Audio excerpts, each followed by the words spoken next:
Good morning, everyone.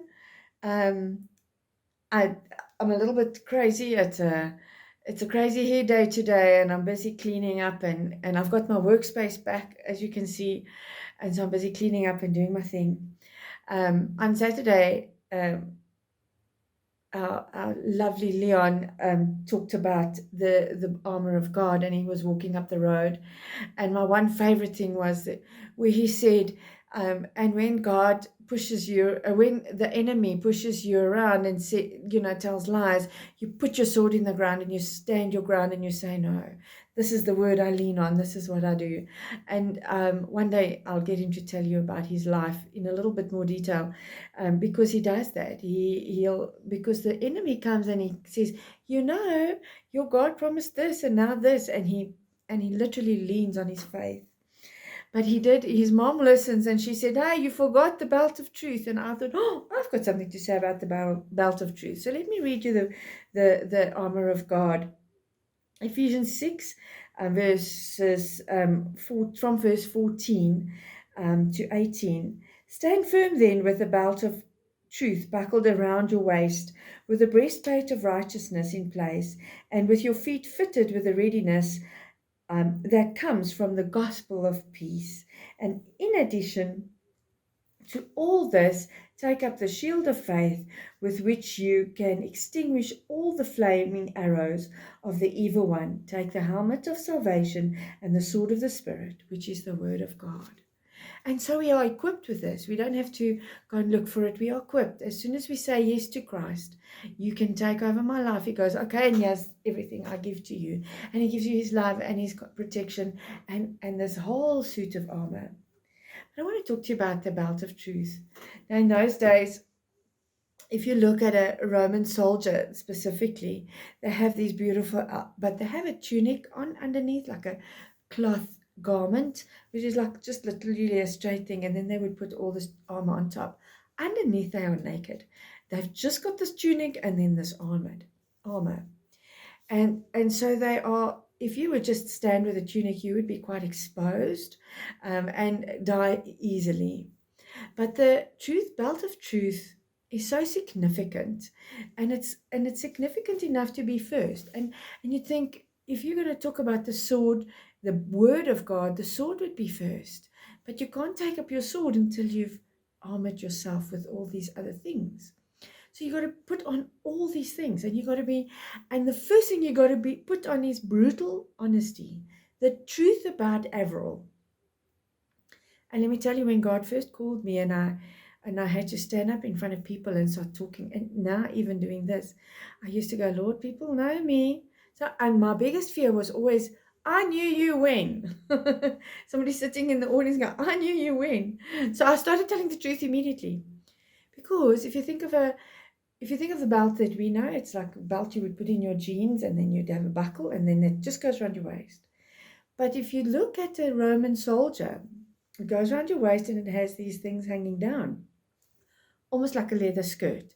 And sometimes it has metal bits on the leather as well. And it's very strategically placed, because remember, you've only got a cloth tunic with nothing else underneath.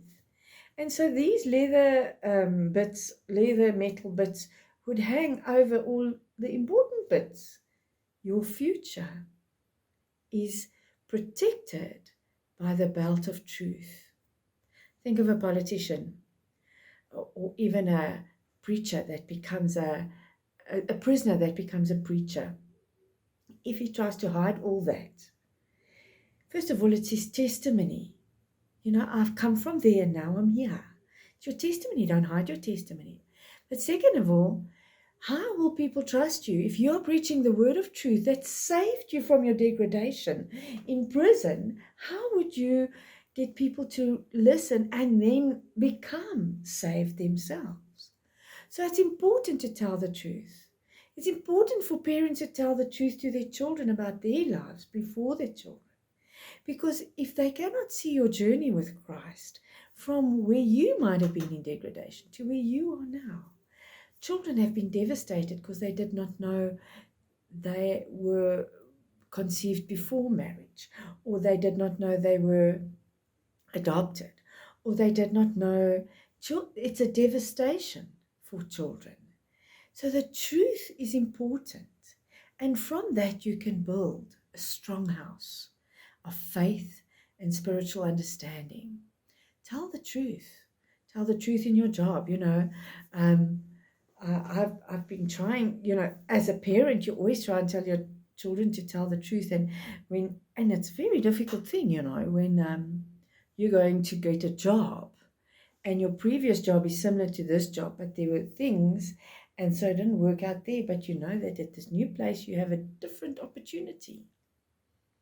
But now you've got to tell the truth about what might have been wrong with how you worked there, or how you did not maybe match the culture, or that kind of thing. Because then you start thinking,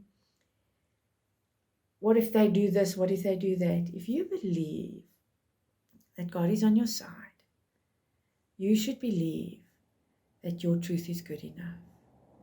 And let me tell you, I'm preaching to the choir. I can.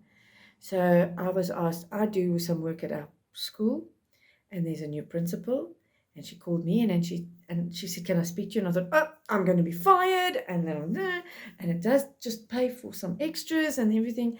And actually what she wanted was to see how I work.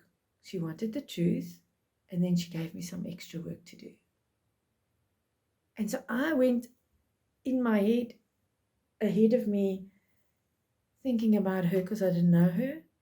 Meanwhile, she had seen what I've done, and she offered me more work. The truth is important for your future. Politicians were more honest about their past, their current and their future wouldn't be so hard. And it affects the people around you.